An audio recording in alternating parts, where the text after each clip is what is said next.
This Torah class is brought to you by TorahAnytime.com. So the young man that just introduced me, his name is Rabbi. I want to give him a lot of credit because he's a very persistent and devoted and committed Jewish person who arranges these shiurim. And these are the heroes of the Jewish world, those people who are unsung and they're behind the microphone or they're behind the cameras, like Iran over here as well, one of the real heroes of Judaism. And you may not be able to see them on Torah anytime, but they are the ones who create Hidabrut and Torah Anytime and Chazak and make sure that wherever Torah is, they are there. So I wanted to acknowledge you. So did the car wanted to acknowledge you. Maybe close it. Okay, we're good.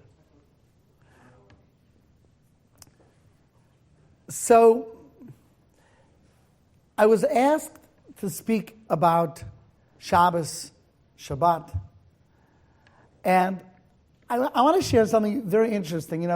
I've been speaking now for 30 or so years since I've been a Rav, and as was mentioned, I have Shabbat.com, so you would imagine that I speak about Shabbos quite a bit.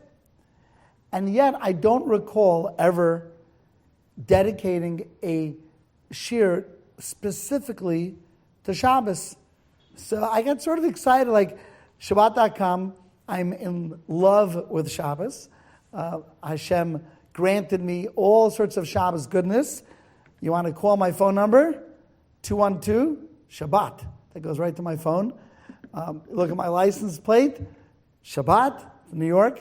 I didn't buy it. Someone bought that for me, a vanity plate, and it made me very happy because I never would have thought it was available, and he just called up. And interestingly enough, Shabbat.com was available. And people say, wow, if I had known I would have bought it. Someone was holding on to it, but no one was doing anything with it. So it just goes to prove that sometimes things that are out there and we think, okay, this is already spoken for, it's actually not. And there's a lot of things like that, like Bikur Cholim is not really spoken for, aside from a few organizations and Teens at Risk. There's a lot to do, so don't think that all the good projects are taken. Hardly so. But I'm excited to speak about Shabbos. I want to thank Young Israel for having me over here, and I want to thank the Chazak organization for having me as well, and for all those Dasi and everyone else for arranging this talk. So, what's the goal of tonight? You're all Shabbos observant. You're all Shomer Shabbos. You all understand that Shabbos is important. What's the goal? Now, I will confess that when I speak and the cameras are on me, and I know that people are going to be watching on Torah Anytime, so I'm not just speaking to 40 or 50 people here, but I'm speaking to thousands who end up watching this video. So I'm going to have that in mind. I want tonight to lay down a definitive talk of why we should cherish Shabbos. I want this to be the talk that when somebody wants to inspire someone, so that's going to be the goal for tonight. So if you hear things that you know or stories that you've heard, be Michael. And, like the Mesilas Yesharim says, very often we know things, but just hearing them again gives us the proper chizuk. So that's what our goal is this evening. Shabbos. Shabbos is the cornerstone of Yiddishkeit, the cornerstone. If you want to know if somebody is an observant Jew, we ask, are they Shomer Shabbos? Out of all Taryag mitzvahs, we say, are they Shomer Shabbos? Shabbos is that day that we reflect and we understand what we're doing here in this world. And when I hear somebody say, I'm a good Jew, but I don't do Shabbos anymore, my heart breaks into a million pieces because you just threw away the cornerstone. Even Ma'asu Aboinim Haisel Rosh Pina. It was the cornerstone, and in Ma'asu, you've made it disgusting, you've made it trivial, and Shabbos is not trivial. So what I'd like to do is, I want to approach the importance of Shabbos through 7 avenues. Now, the number 7 is not an accident. I figured it'll be easy to remember in the future. So here are the 7 approaches or the 7 reasons to be passionate about Shabbos. Okay? And I did bring my phone over here because I did not remember them all, have them written down. And we're going to go into those 7 reasons. And I'll share with you both stories and ideas and also how to answer people who are struggling with keeping Shabbos. So the first thing that I want to mention is that Shabbos is important to Hashem. Now, that may sound like a bland statement, but it's an incredibly important statement. Shabbos is important to Hashem. Hashem considers Shabbos very, very important. Now, there are some mitzvahs that we don't know, right? We don't know matan scharan of mitzvahs, so we try to keep all mitzvahs. But we know Shabbos is important to Hashem. And when we're machshav Shabbos, when we keep Shabbos, when we respect Shabbos, when we cherish it, it is makor habracha, kihi makor habracha. Everything that is good, that is supposed to happen to you in your life, finding the right shidduch, having a good parnasa, having children that are yarei shamayim, the source of that bracha is not a rebbe, it's not going to a kever. The source of that bracha is Shabbos. Shabbos, everything pours out of Shabbos. It's important to Hashem. I once met a fellow, and he knew I was a rabbi somehow, and he said to me, I'm a good Jew, I don't keep everything, but I'm a good Jew. I do the 10 Commandments. I keep the 10 Commandments. I'm a good Jew. I said, amazing. You keep Shabbos? So he looks at me and says, that's one of the 10? I say, yeah, that's actually number 4. That's one of the 10. He was shocked because in his mind, I think I'm not using this. I'll leave it over here.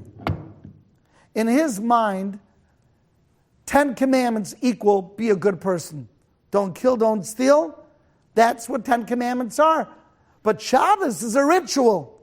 So you were shocked to hear that Shabbos is one of the 10. Not only is it one of the 10, but right after the big 3 of how to understand Hashem, Anochi Hashem Elokecha, there's one, there's no other. Have respect for Hashem. Boom, the next one, keep Shabbos. The halachas of Shabbos are so important. There's a halacha in the Gemara in Chulin. We're learning it in Daf Yomi. And the Gemara says that there are 3 people whose shchita doesn't count. Person number 1 is a mumar la'isa davar. If somebody eats treif and they're a shaychit, then their shchita is not a good shchita. Why? Because we say you don't care about kashrus. You eat treif. So if you shechted, but you shechted improperly, you did shia, drasa, chalada, grama, ikr, you did something, one of the big 5, you hesitated, you pushed it, the knife wasn't sharp, you're going to say, who cares? I eat treif, you'll eat treif. That's called a mumar la'osa davar. If the very thing you transgress is the thing that you want to be believed in, you're not believed. Number 2, if you're oved avodah zarah, if you worship avodah zarah, your shechita is not kosher. You don't believe in God. Number 3, if you don't keep Shabbos. Now that's strange. Don't keep Shabbos, that's not avodah zarah, and it's not mumar la'isa davar. It's a mitzvah. What if it said, if you don't put on tefillin? It doesn't say that. It says if you don't keep Shabbos, your shechita is not counted. Why?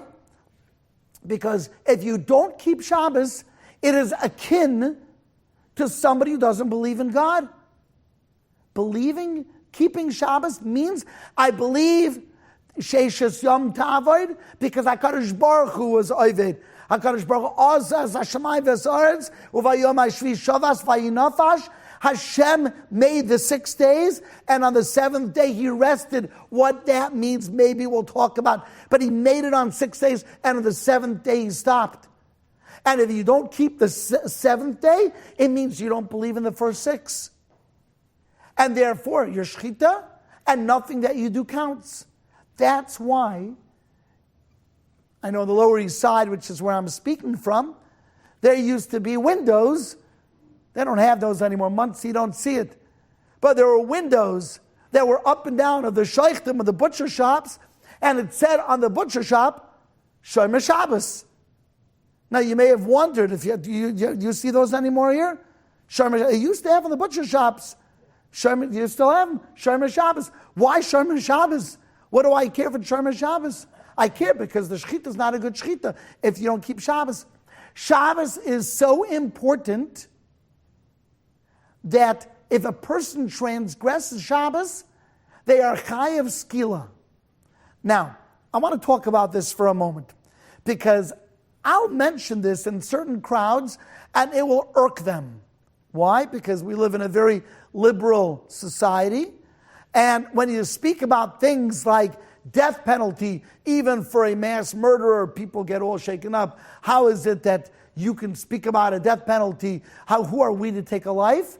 How much more so something that they don't even consider that important, like flicking on a light? Really? You're going to stone me to death? Are you the Taliban? How are you taking stones and stoning me to death because I flicked on a light? So I'm going to share with you such a beautiful insight. It'll make it all make so much sense.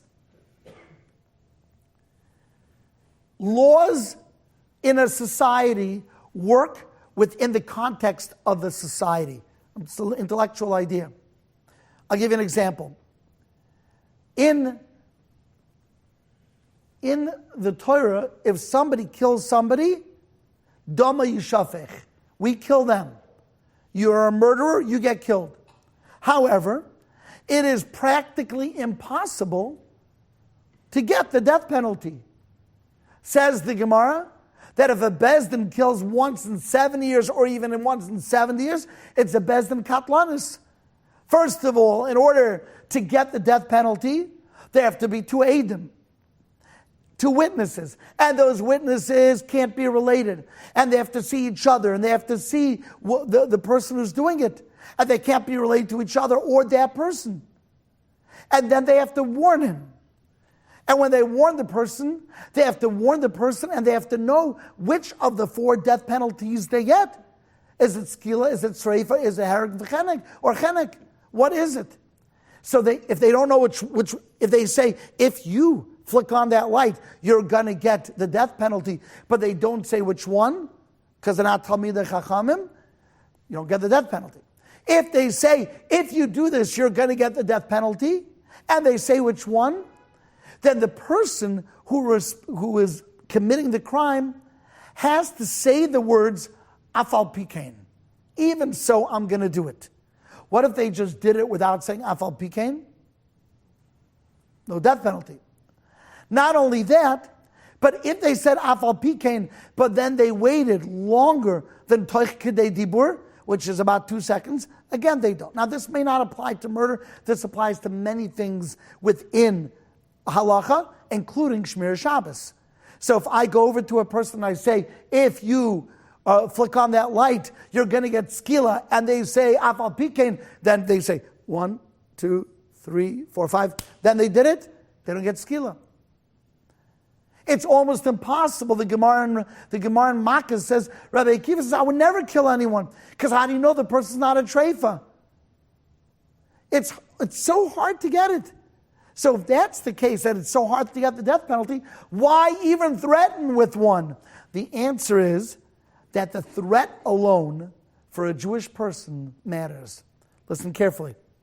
The idea that were all the conditions to be met, you would get the death penalty, tells us that this is important to Hashem. And therefore, it's not a matter of you're going to die. It's a matter of Hashem considers this so bad that were all the conditions to be met, you would get the death penalty. So you're not going to get it, but that's how much it means to Hashem. So it's true, it's very hard to get it. So if they look at us, oh, you're the Taliban, you're stoning people. No, not stoning, it's very, very rare.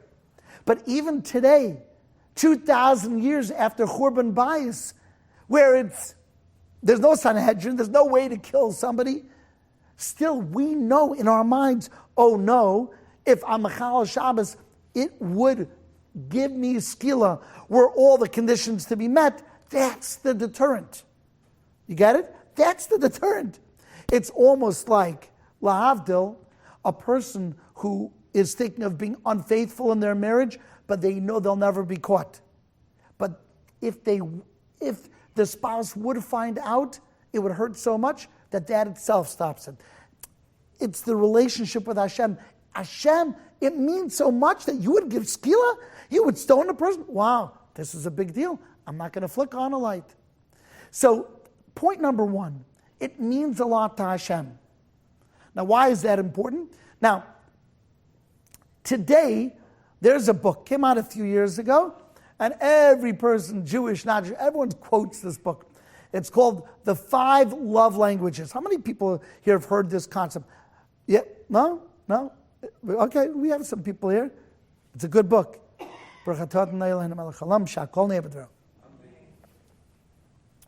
The 5 love languages, the basic concept is that when you're in a relationship with somebody, things may mean a lot to you, right? For instance, let's say I like to give gifts. I like to get gifts.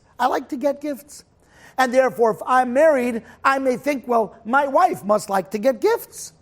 But that's not her love language. Maybe her love language is time, that she has my time. Or talking as a love language. She wants to be able to speak things out. So here I am giving gifts, and it's not doing anything. Because that's not her love language. When you want to love somebody, you shouldn't look at what your love language is, but you have to figure out what their love language is. You get it? That's called the love language. Hashem's love language is halacha. And Hashem's love language is Shabbos. Hashem says, I have a love language. There is a way that you can love me. There's a way that you can connect to me. That's called Shabbos. And that leads us to point number 2. And I've said this before, but if you haven't heard it, or even if you have, it cuts deep. Judaism is a relationship and not a religion. It is called a relationship in the Torah almost 500 times. It's never called a religion except for once in the Megillah by Haman. Relationship, not a religion. Relationship, not a religion. It is the most important thing you'll ever hear about Judaism. How does that connect to Shabbos? Well, think of it like this. If Judaism is a relationship, that's how we look at it. So I take my wife out to eat, and she says, do me a favor, turn off your phone. So I turn off my phone, but I didn't really turn it off. I left it on buzz. So while we're eating, it starts to dance on the table, right? Like this, like, uh-oh. So she looks at me, she says, you're going to pick it up? No, we're going on a date. We're dating over here. Even though you can be married and still date, right? As long as you can get rid of the kids, that's called a date. So here we're dating. And it's rude to pick up your phone in the middle of the day, right? You're supposed to be focusing on the person. Or at my house, or in my office, and I'm on my computer, I'm doing work, and then she comes in to speak with me. And I'm responding, but I'm still doing my work, staring at the screen.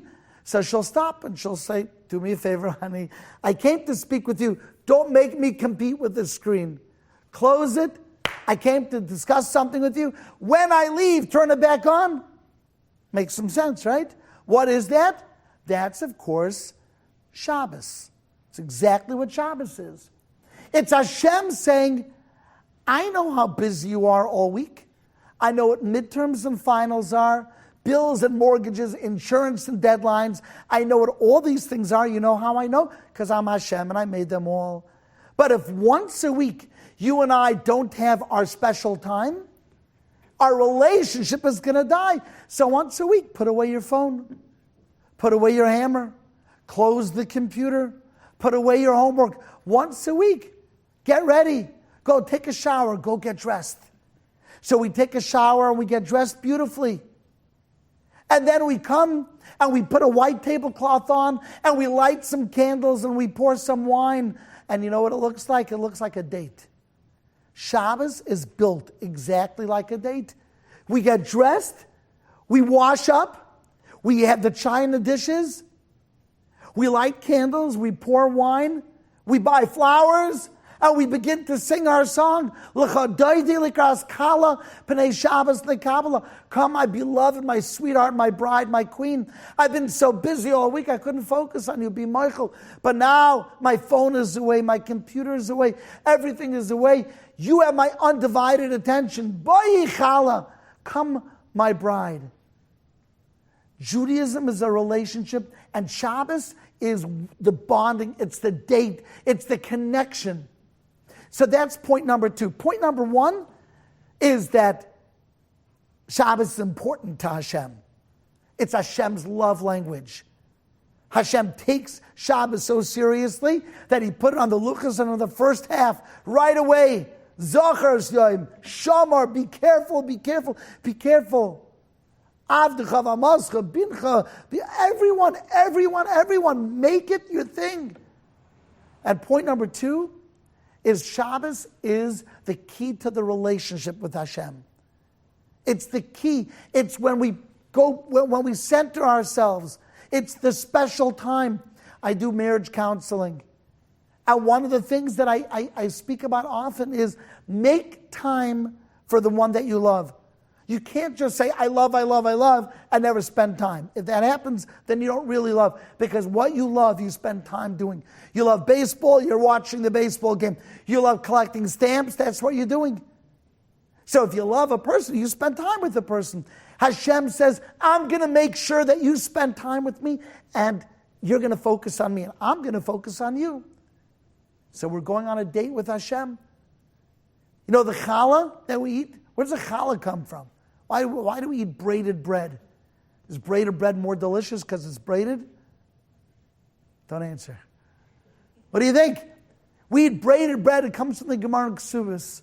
The Gemara says when Hashem made Chava before introducing Chava to Adam, it says Hashem braided her hair so that the first connection between the first man and the first woman should be one of attraction and affection.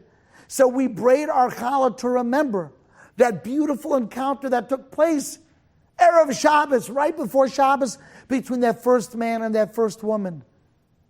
Hashem is saying, I want to be in that relationship with you. The 2 candles that we light Friday night, one being us and the other one being Hashem. And we're challenged, can we be in a relationship of love?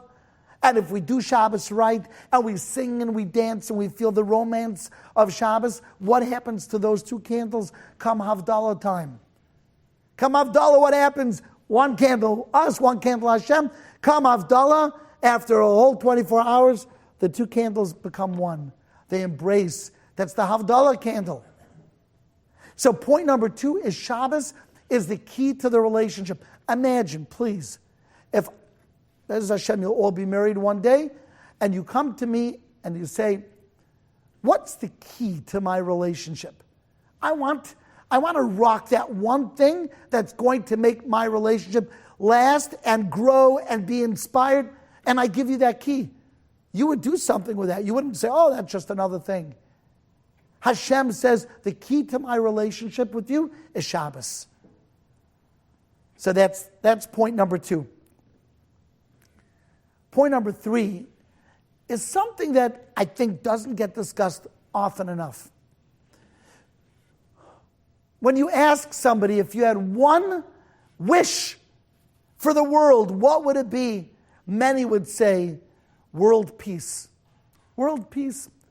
And you know, we don't just want world peace, but we also want peace amongst ourselves, our brothers and our sisters. We want peace from anti-Semitism, peace from the world hating Israel. We want peace. It's elusive.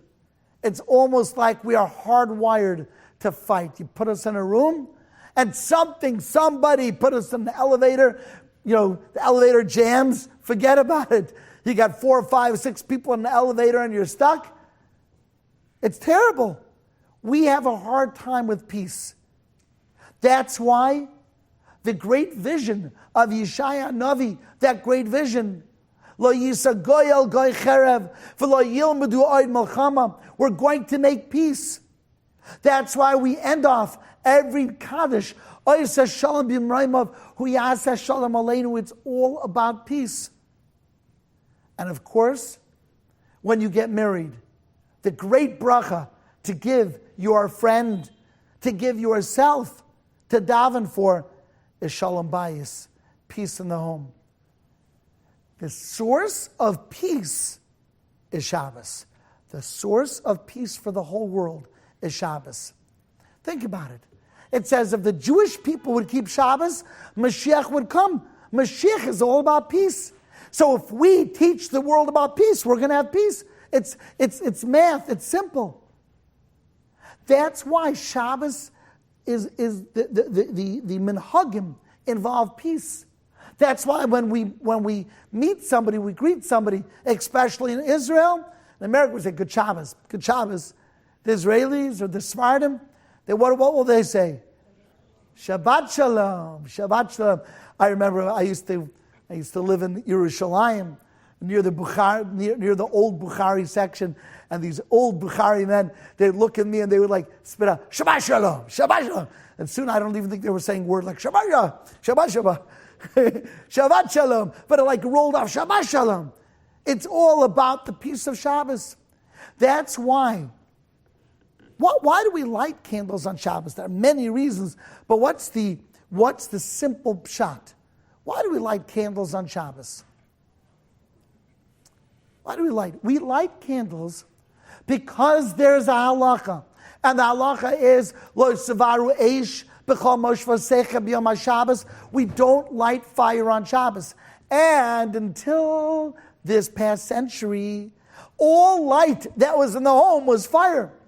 Now, when did people kindle fire in their home every night? When did they light those oil lamps and put them in that little nook in the wall? They did it when it got dark. When it got dark, they would light the oil lamps. Here's the problem. Come Friday night, Shabbos, we are makbid to begin Shabbos early at Shkia. We don't wait till it says, and it's still light outside. And normally, in the olden days, before 100 years ago, you wouldn't light it because you could still see. And people wanted to preserve oil. So they would wait until it got much darker. Then it would be Shabbos. So imagine this. You got a home. It's getting darker. And then the husband, the wife, they say, it's dark. Light the candles. Light the fire. Can't do it at Shabbos. Now we're going to sit in the darkness on Shabbos. So the main reason that we light candles on Friday night is to make sure there's light in the home before Shkia so that we don't get caught in a situation where the house is all dark. Now, we don't appreciate that today. We don't appreciate it because today we flick on the lights and they stay on. We don't care about the electricity, right? But it used to be, it was a big deal. So we lit candles in the home. We lit them in the home because that was Shalom bayis. There shouldn't be anger in the house. There's a very beautiful story. The Chafetz Chaim was by his Rebbe. Reb Nachum was by his Rebbe. And he was there on Chanukah. And it was Chanukah, and you're supposed to light before Atshich L'Regel Min HaShuk. You're supposed to light it before people leave the shuk and they're not the marketplace, and there won't be Pirsumei Nisa. So the Chafetz Chaim was by his Rebbe's house, and the Chafetz Chaim is waiting for his Rebbe to light, and it's getting darker and darker, and the Chafetz Chaim is waiting and waiting, and Reb Nachum's not lighting. 3 hours later, Reb Nachum's wife comes in the door. He says, "Oh, Shalom Aleichem, Rebbetzin, come, we're going to light Chanukah candles." So the Chafetz Chaim said, I have a question. Why did we wait 3 hours? It's already, the shuk is empty. So Reb Nachum said, I learned it from the candles of Shabbos. Because the halacha is the following. Let's say you only have money for Shabbos candles or Chanukah candles. What gets lit? What gets the money? Shabbos candles or Chanukah candles? The answer is Shabbos candles. You know why? Because Shalom Bayis is more important than Chanukah. Listen carefully. Shalom Bayis is more important than Pirsumei Nisa. Therefore, if you only have money for one set of candles, you use Shabbos candles. Says Reb Nachum, my wife would be hurt if I lit the Chanukah candles before she came home. So it was a Shalom Bayis issue. So if we would be mevatel Chanukah candles because of Shalom Bayis, how much more so should we wait to make sure that Shalom Bayis exists? So I waited until she came home, so there would be Shalom Bayis. So Shalom is what it's all about. The first song we sing, Shalom Aleichem, Malachei Hashares. What is that all about? We know the Malachim come in and they say, is there peace in the house? It should be this way next week. So this is point number 3. I want to say one thing about this. A person who appreciates peace and wants to work on it should cherish Shabbos even more so. Shalom, from the word shalem, and Adam HaShalem. I used to do quite a number of funerals as a rabbi. I was a rabbi in Perth Amboy, New Jersey. It was an older community. There were a lot of people, a lot of funerals. And you were able to see in a moment when you went to someone's funeral if they were the kind of person who promoted peace in their community or if they were what we call a rabble-rouser. Somebody who made a taram, somebody who cooked things up, but they weren't a person of peace. By Aaron HaKohen, it says, Vayivku kol ha'am, everyone cried. By Moshe Rabbeinu, it doesn't say kol, but by Aaron HaKohen, Heveh mitalmidah shel Aaron, oyev shalom v'roidev shalom. So the source of shalom is Shabbos. So let's share an idea. The idea is like this. Sheishes yomim ta'avoid ve'asisa kol malachtecha uvayom hashvi Shabbos la'Hashem Elokecha. So 6 days you should work ta'avoid ve'asisa, and you should do kol malachtecha, all of your chores. I can't do all my chores. What am I supposed to finish every week? I'm not going to finish every week. My desk is still full of papers. How can I be mekayim v'asisa kol malachtecha? Practical question. Do you have to finish your homework before Shabbos? It says, v'asisa kol malachtecha. You can't leave any over. What does the Torah mean? V'asisa kol malachtecha. The answer is, not that you have to finish it, but in your mind, it has to be finished. Meaning, it's as if it doesn't exist. There's a saying. The saying is attributed to a man named Abram Joshua Heschel, who was a conservative rabbi, but it's unfair because this saying is not his. The saying comes from the Maharal. The Maharal says that everyone else is able to build a mikdash in space, and we build a mikdash in time. We build a temple in time, which means Shabbos is a Beis HaMikdash, but it's not a Beis HaMikdash on gravity, on the ground with a foundation and with bricks and mortar. It's a mikdash in time. We're walking into a Beis HaMikdash, and therefore we don't think about our homework. We don't think about anything. The book that changed my life when I was young was a book called All for the Boss. That's straight from right here, the Lower East Side. It is, and I've said this, I had a radio show. We once did a show about what is the most influential book you ever read. Not referring to Torah books, but those kind of books. And I said, without a doubt, the stories of Rabbi Yaakov Yosef Herman affected me more than any other book. It taught me how to be a warrior. So there's a very famous story Rabbi Yaakov Yosef Herman was a furrier, and it was Friday night. And there's a banging at his door, and Rabbi Yaakov Yosef opens up, and there are firemen, and they say, Mr. Herman, Rabbi Herman, your fur store has burnt down. The fire trucks are there trying to put out the fire. You may want to go and salvage whatever's there. And Rabbi Herman said, thank you so much, but it's Shabbos, so I'm not going to be going down. And they said, are you crazy? Fur for every mink coat, every stole, every throw, thousands of dollars. What do you mean you're not going down? He said, it's my Shabbos. This is not my work, so I'm not doing it. Not today. His wife looks at him. His daughter, Ruchama Shane, looks at him. They saw a soldier. Shabbos. It was Ruchama Shane, who was the author of the book. She said she kept looking at her father on Shabbos to see, was there any stress? Nothing. He made a very casual Havdalah after a beautiful Ma'ariv, and after Shabbos was complete and finished and through, Rabbi Yaakov Yosef says, okay, let's go see what fur is left, what's left of the store. And they walk down, Ruchama Shane holding her father's hand, and they walked down and they saw that it wasn't his store, but it was the store across the street, which was also a fur store that had burnt down, but not his store. All that angst wasn't even his store. That's what it means to be a soldier. That's what it means, kol malachtecha. I have my own story. I collect Jewish art and I sell it to support Shabbat.com. Years ago, before Shabbat.com, I had already started figuring it out.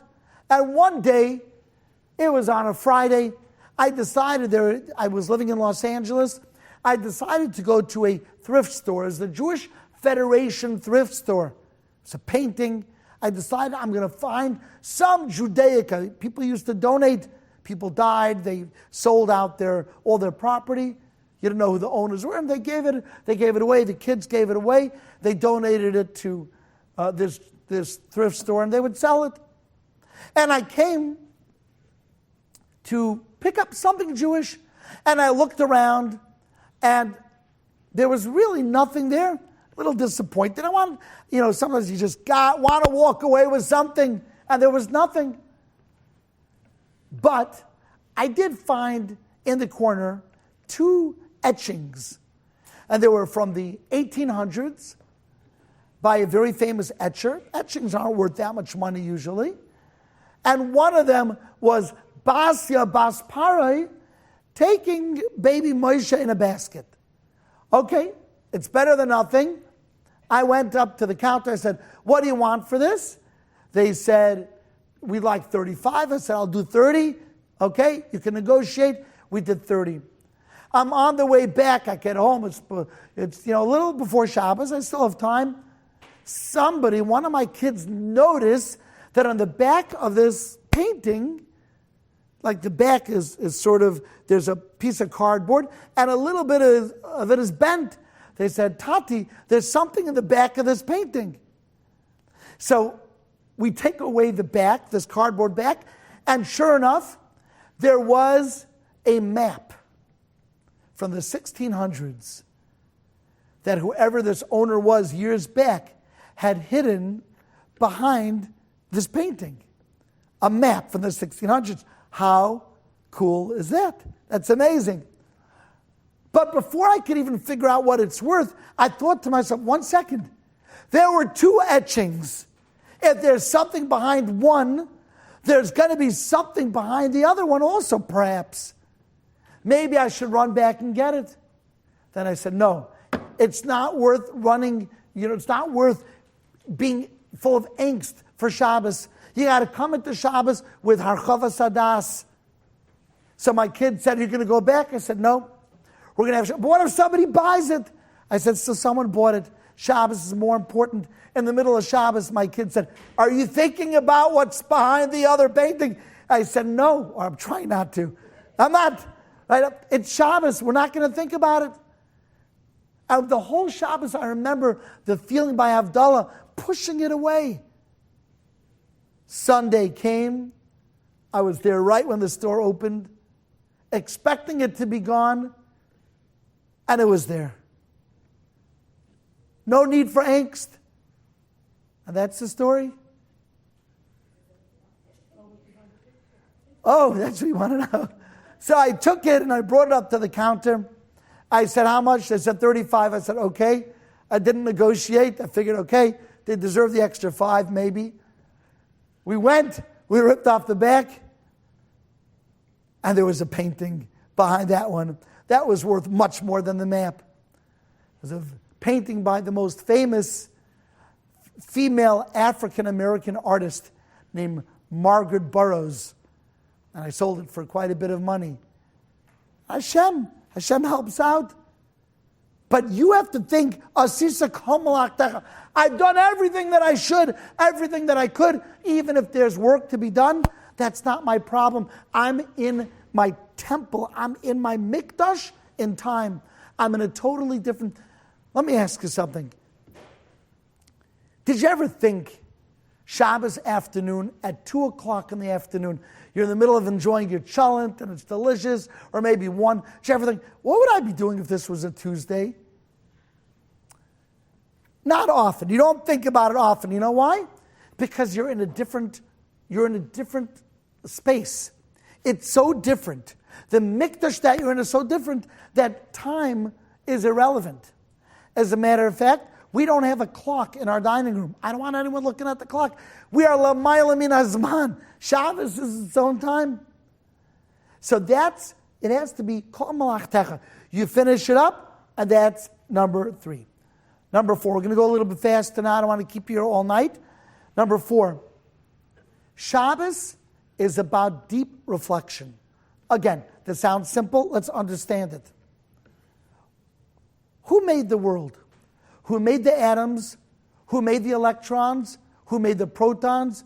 Who made the alligator? Who made planet Venus and Mercury? Who made the nebula and the comets and the supernova? Who made math? Who made everything? Keeping Shabbos acknowledges that Hashem is the Borei Olam. It acknowledges it in a very, very deep way. Shabbos says, I am a believer that Hashem made science. Science didn't make Hashem, and Hashem, having God, is not an opiate of the masses, like Karl Marx says, but Shabbos is a time when we reflect back. But it's deeper than that.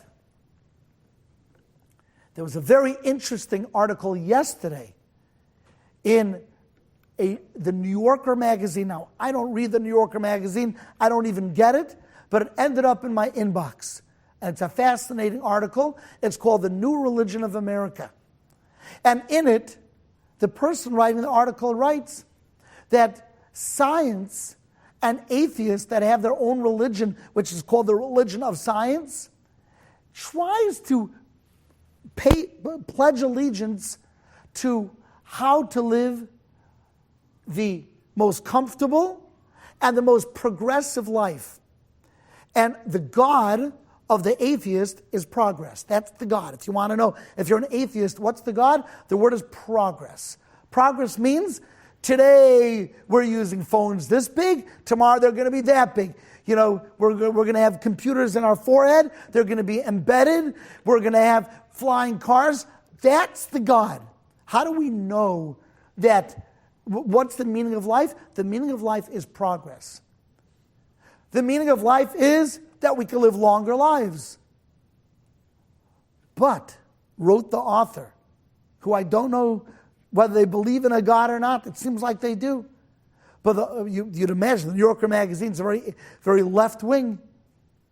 Writes the author, it never gets to the question of what are we doing here, what it's all about.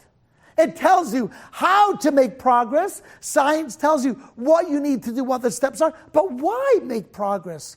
Why live a good life? Why help the next person? Those things science doesn't answer because it can't answer. And the atheist will always get stuck in the why. Science tells me how, but it doesn't tell me why. You know what Shabbos does? Shabbos is the why. Shabbos tells me, what am I doing here? You know, when you work in a company, sometimes they have those days, I think in Pesach they call it a Yom Iyun, right? That day where you get together, you figure out, what are we doing here? Sometimes they have that for teachers. What are we teaching? Why are we teaching? Are we reaching the students? Are we fulfilling our potential? Is our school doing a good job? We have some principals sitting over here, right? Yeah, that one day a year all the teachers get together. Well, guess what? That day is Shabbos for each person. Shabbos is meant to be a cheshbon hanefesh. Yeah, 6 days you're going to work. But why are you working? Sheishes yamim ta'avoid. Yeah, you'll work. But why? What's the purpose? So we know we have to work because that was the curse of Adam Arishan, for eating from the Eitz Hadas. But the point is not to work. I wish, I'm a college rabbi, I teach college students, I wish I could convey to them the message is not to work, and your job is not your identity. Your job is a vehicle for you to pay the bills and maybe make the world a better place. But it's not your mahus. It's not your identity. It's not your raison d'etre. It's not your reason for existence. What is your reason? That's what Shabbos is there for. To think about it. To connect to Hashem. You know, if you do Shabbos right, then you get the credit for the other 6 days having Shabbos. One day, when we don't have to work, we're going to have Yom Shekulei Shabbos. We're going to have Yom Shekulei Shabbos and Menucha. Why? Because work is a curse. We have to work. We were supposed to be like Adam Arishan and Chava and Eitz Hadas, but we have to work. But the tafkid, the tachlis, the point is Shabbos. We're supposed to be living in Shabbos day and night, all day long. We're not. So Shabbos is the time to make that cheshbon hanefesh. What are we doing and why are we doing it? And when you look at Shabbos like that, I'll tell you a very interesting story. I was at a fellow's house, an older gentleman, and he was a Holocaust survivor. My wife and I were there, and it was after the meal, and we had this very surreal conversation. He was sitting on the couch, we were sitting on the couch, and we spoke to each other. And he was a man of few words, didn't speak a lot. But I told him, I know a story. The story involves the Kloisenberger Rebbe. Our family was very close to the Kloisenberger Rebbe. My son's name is Yikusil Yehuda after the Kloisenberger Rebbe. I said, I know a story with him. It's a famous story. They were on a death march, the Kloisenberger Rebbe and many other people. And they were marching for many miles. It was blazing hot. They were thirsty. And the Nazis, Yamach Shamam v'Zikram, the Nazis said, you know what? We're going to stop over here. And they stopped a few hundred feet away from the most beautiful brook, a stream with crystal water. And they said, whoever goes to drink will be shot on the spot. And my kids used to have this question, this trivial question they would ask each other. What is more geschmack? Food when you're hungry or a drink when you're thirsty? Did you ever hear that? There's no question. A drink when you're thirsty? How they call tzameh l'chula mayim, right? That Torah is compared to water because when you're thirsty, you can go meshuggah if you don't have water. So all these people who had been schwitzing and going and dropping like flies, and they turned to the Kloisenberger Rebbe and they said, what can we do?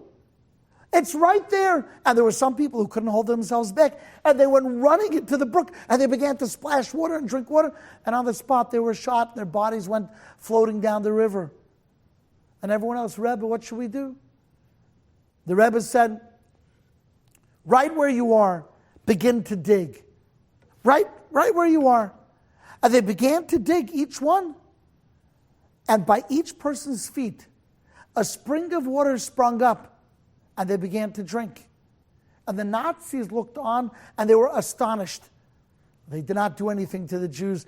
They knew they were witnessing something miraculous. So as Hasidim who were there, they said, Rabbi, how did you know?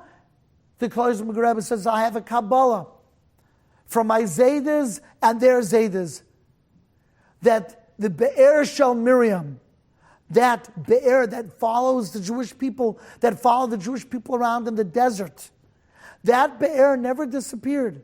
It's still around. And whenever the Jewish people are in trouble, they're in dire straits, the Be'er follows them. And I said, Hashem, if there's one place the Be'er Shel Miriam must be, it's right here amongst your sons and your daughters who are dying of thirst. So you all drank from the Be'er Shel Miriam. So this elderly gentleman who was sitting there in Borough Park on 53rd Street, Mr. Stern, he nodded. He says, I know that story. I was one of the people who dug. So I was astonished to hear that. So I said, I have another story. At the very end of the war, April 27th, 1945, the Rebbe was with his Hasidim on a cattle car. And the cattle car suddenly stopped. And the Nazis opened up the doors. And the Nazis said, you're free to go. You're all free to go. And they ripped off their SS badges. They said, the war is over. We have lost. You're free to go. It was right before Shabbos. And the Rebbe said, we shouldn't leave. We shouldn't leave. It's right before Shabbos. Stay here in the cattle car. And the Rebbe also whispered to somebody next to him, something's not right. And they went running out. Many people who didn't listen to the Rebbe, they went running out. And the Nazis, there were Nazis there on bicycles with machine guns. And hundreds of people were murdered. In addition, the Allies were bombing, and more Yidden were killed through the bombs. And the only people who were saved were the people who kept that Shabbos, and they stayed in the cattle car, and they sang Zemiris. Can you imagine? April 27, 1945, the Klatzko Rebbe, instead of running out for food, for drink, to find out about family, they stayed because it's Shabbos. And they were saved. And Mr. Stern said, I know that story also. I was one of the people who ran out, and I did not listen to the Rebbe, but Baruch Hashem, I did survive. Peladik. Shabbos watches over Klal Yisrael. Brass tacks. Number 5. Shabbos is our mission. It is our mission to enjoy it, and it's our mission to enhance it. Let me explain to you like this. Growing up, I don't recall loving Shabbos. I don't. Because Shabbos can be boring. If you don't make it your mission to enjoy Shabbos, if you don't prepare for Shabbos in the proper way, it could be boring. So you've got to take Shabbos. Picture it like this. One day, as Hashem, most of the room here is women. People are watching this. They don't know most of the people there are women. One day you're going to get proposed to, if it didn't happen already. You'll be proposed to. So the person could say, hey, want to marry me? You don't like that, do you? Hey, want to marry me is not much of a proposal. Get a little creative. Buy a few helium balloons and some streamers. Have someone hiding with a phone with a video on so we can video it. Get down on one knee. Maybe have an airplane with your name. Embarrass you. Right? You want to do it? You want to be in that relationship? Don't, hey, want to marry me? Hey, it's Shabbos. Hey, it's Shabbos. Okay. Another Shabbos. Okay. No. Every Shabbos has to be amazing because you have a limited amount of Shabbosim in your life. Count it up. You'll be shocked. It's scary. You don't have that many Shabbosim. There aren't that many left. And for some people, my age or so, a few hundred, 1,000 maybe, less. It's not that many Shabbosim. And every Shabbos is so precious. So you've got to do what you need to do to make it beautiful. Buy the finest. I have a wine. I'm going pretty late, I just noticed. Okay, you're a good audience. We'll finish soon. Buy a wine. I get a special wine. It's not a cheap bottle. It's not a $3 bottle. It's a $23 bottle. I'm not worried. You know why? Because Hashem pays it back. I'm not worried. Not for a second. Hashem will give it back. And that wine is my Kvod Shabbos. And it's chilled. In case you're watching, you're wondering, which wine, Rabbi? It's, I should say, online, they didn't pay me. Okay? Baron Herzog Late Harvest Riesling. The yellow bottle. You know the one? That's it. And it's chilled. And because I have the same wine every Shabbos, when I drink it, I feel Shabbos. Like, oh, the Shabbos is back. Prepare for it. You want to have music Erev Shabbos so you could dance as you're setting the table? Do it. My wonderful Kinderlach, we have 60, 70, 80 people every Shabbos. My Kinderlach said for 80 people each week. So we put on the music and they go dancing around. They have their rollerblades on and they've set the Shabbos table. You like sushi? Buy sushi. It doesn't have to be gefilte fish. There are reasons we have it for boyer, but you like sushi? Buy sushi. Hashem will pay you back. You like tongue? Buy tongue. You like a good scotch? You don't like the Zmiris you grew up with?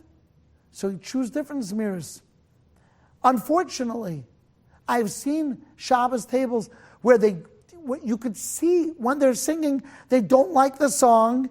They're doing it out of chiyuv. Baruch Elayan Hashem.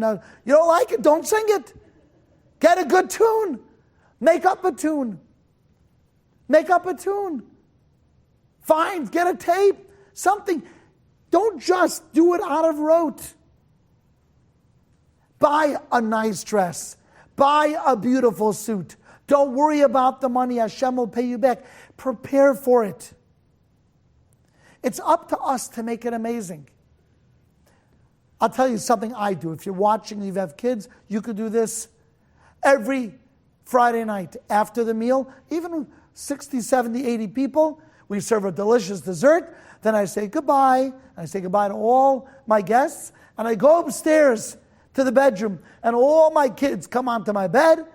And we schmooze for hours. And that's it. Special time with Tati every Friday night. And they jump and they make plays and they speak about seminaries. And it's just all lots and lots of wonderful fun. That's what it means to enjoy Shabbos. So you have the right food. You go to a minyan that you like to go to. You buy yourself a geschmacka book or a beautiful sefer. You like to read on Shabbos afternoon? Wonderful. Go to the library. Going to the library to get a book that you're going to enjoy becomes Kvod Shabbos. And if you're a man and you're watching this, don't gobble up Kiddush. I don't care if you have a good voice or not. Take your time. Yom HaShishi, Vayichulu Hashem. Let the kids see. Let your wife see. Let your husband see that you're not in a rush to get it over with. Make a beautiful Havdalah. The last two, anticipate and prepare for it. We spoke about this as well. You have to anticipate it. And if you are somebody who's not married yet, and you're somebody who has to find a place each Shabbos, first off, go on to Shabbat.com. That's a little self-promotion. Go on to the website and find a place. But you should know what you're doing on Monday, on Tuesday. I speak to people and they wake up on Friday afternoon. Hey, I wonder where I'm going. You didn't prepare. You didn't anticipate it. Make it geschmack. Prepare for it. And the last thing, number 7, is the halachas of Shabbos are incredibly important. The Mishnah Berurah says, they are tilim shel halachas, mountains of halachas. They're hanging on a thread, but they're so important. So spend time, if you're still in high school and you're doing Hilchas Shabbos, it's not for a test. You have to answer it. Learn it because you're going to live it. Because it's Hashem's love language. Now, for people who are watching, I get this. Unfortunately, people say, I drive to shul. I have to. I want to enjoy a Shabbos davening, and that's how I feel connected to Hashem. Now, that may seem very silly to you, but it's not silly to people. They connect to Hashem by being in shul. And they live too far away, so they drive to shul. And unfortunately, you have other denominations that have okayed reform, forget about, and even conservative. The conservative had a thing that you could drive, but only to shul. No driving to the beach. If you go to shul, then you could drive. You're laughing. But it's a serious thing. So how do you explain it? It's a beautiful, beautiful mashal. Well, we'll make it very simple. My wife, she pours cereal. She realizes that we're out of milk. She knows I'm going to the store. I'm going to pick up a donut or something. She says, do me a favor. Pick up some milk for me. I poured cereal. I didn't realize we had no milk. I go to the store, and as I come in, I see these beautiful red roses. Oh, I'm feeling in a romantic mood. So I buy her the red roses, and I say, here, this is for you. I come back. She says, thank you so much. But where's the milk? I said, oh, yeah, I didn't have money for both, so I got you the roses. She said, I appreciate the roses, but my cereal is crying for some milk here. I need my milk. Making an overture of love means doing what that person wants, not what makes you feel good. If Hashem says, don't drive, then the fact that you feel connected is not connection. Hashem says it's much, much better to stay home. It's much, much better to daven in the corner. It's much better to move to a community where you wouldn't have to drive. You're near a shul. But that's what it means to be in a relationship. I'll finish with this story.